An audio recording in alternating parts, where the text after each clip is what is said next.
Bonjour à toutes et à tous. Dans l'actualité, symbole de la levée progressive des restrictions sanitaires et d'un certain retour à la liberté, les terrasses des bars et des restaurants ont été largement plébiscitées hier partout en France et en Vendée, comme nous avons pu le constater dans le centre de La Roche-sur-Yon.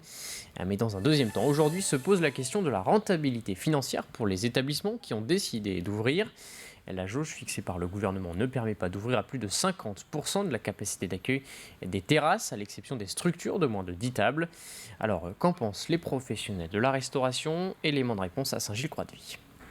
Nous, on a un maximum de capacité sur l'ensemble de nos terrasses de 122 places.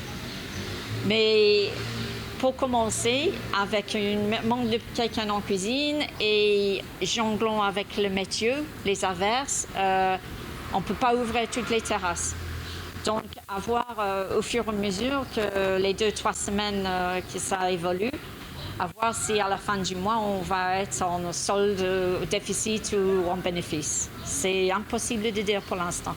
On a quand même 9 salariés aujourd'hui. Il nous manque un pour assurer plus que ce qu'on a fait aujourd'hui. C'est sûr que c'est pas un vrai mois de mai, un vrai mois de juin, voilà, tel qu'on les connaît auparavant.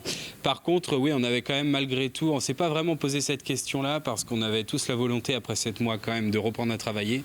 Et on se dit que, allez, si on regarde le côté positif des choses, on reprend avec des services à 30-40 couverts. Ça nous permet de tous nous remettre en route correctement, de peaufiner les petits réglages. On reste à Saint-Gilles-Croix-de-Vie depuis hier. Le Casino Royal Concorde a rouvert ses portes pour la première fois depuis le deuxième confinement en novembre dernier. Une jauge de 35% de la capacité maximale est en vigueur et seules les parties machines à sous et jeux électroniques sont accessibles. Les tables le seront à partir du 9 juin. Et dès l'ouverture hier matin, de nombreux habitués sont revenus pour essayer de décrocher le jackpot. Reportage Marie-Aimée Copleutre. Un parking plein, une file d'attente. Devant le Casino Royal Concorde, les clients sont de retour. Après 7 mois de fermeture, la reprise est un soulagement pour le directeur et pour les 63 salariés. On a beaucoup d'appels depuis déjà un certain moment. Les clients étaient tout comme nous, on était pressés de les revoir. Et les clients étaient pressés de revenir. On est très contents, nous, de revoir nos clients. Bon, ils nous le disent, eux aussi, ils sont très contents de nous revoir. À l'intérieur du casino, tout reprend vie. Les lumières des machines à sous, le bruit des paroles échangées et l'odeur du café. En temps normal, le casino peut accueillir jusqu'à 1000 personnes par jour. Mais à l'heure actuelle, la jauge est limitée à 100 personnes. Les gestes barrières sont aussi en vigueur. Consommation des boissons en terrasse, masque obligatoire et désinfection des machines. Malgré tout, les clients et les employés sont satisfaits. Ça fait du bien et je pense que tout le monde au casino est ravi de reprendre.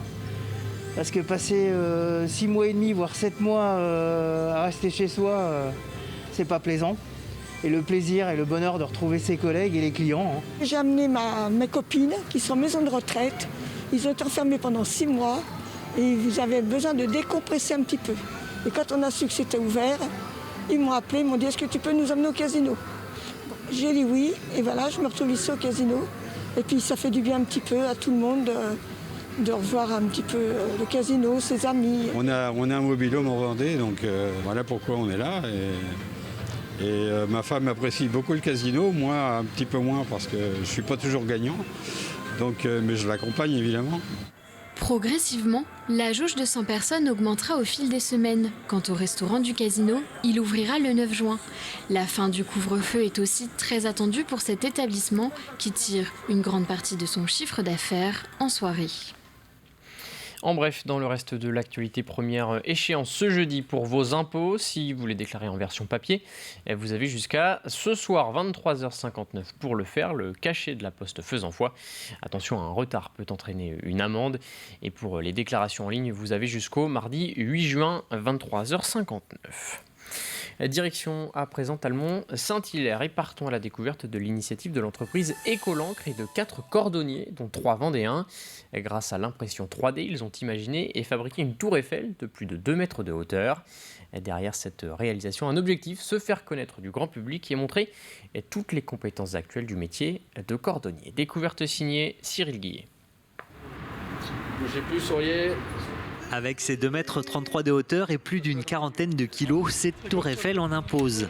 Exposée à Parthenay depuis le mois de mars, elle prend aujourd'hui ses quartiers dans la vitrine du Petit Cordonnier de Talmont-Saint-Hilaire.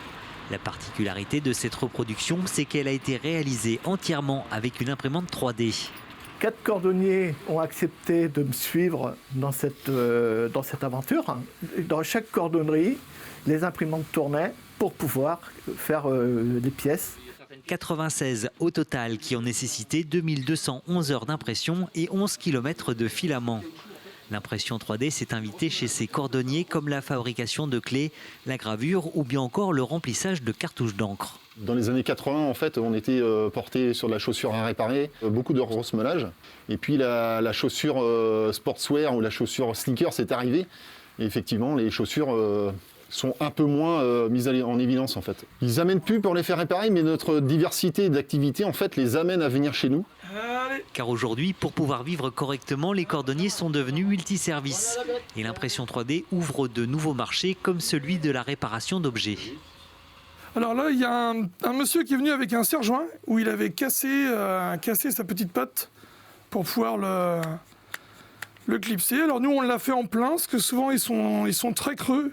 On jette plus et on peut réparer. Et en plus, le fil, c'est à base de maïs. C'est du PLA.